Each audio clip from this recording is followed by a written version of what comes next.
The last one on this list is my student is a great writer but keeps writing essays that sound too formal. How do we fix that? This is actually a very common problem with strong writers. It has a specific cause. They've been trained by school to write well for school. Now, academic writing rewards formality, structure, precision, objectivity.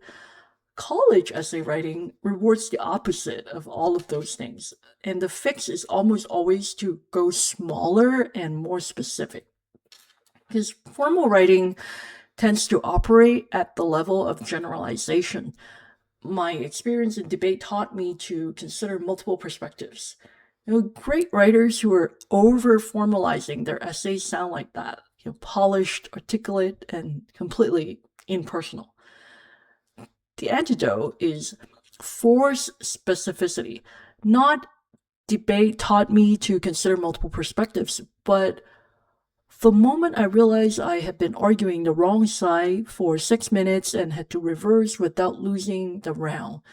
The second sentence puts the reader in the room by being very specific about a specific moment. The first one could have been written by anyone, but the second one has to be written by the student who was in the room. So 3 practical exercises I use with students who have this problem. First, the 5 senses test. Read the essay and ask whether the reader can see, hear, smell, taste, or feel anything. If the answer is no, then the writing is too abstract. Add 1 concrete sensory detail to every major moment in that essay. And this is actually like general good storytelling technique. And then second, the for example test.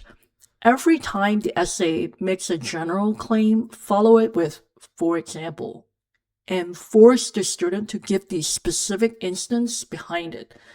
And often that specific instance is more interesting than the original claim.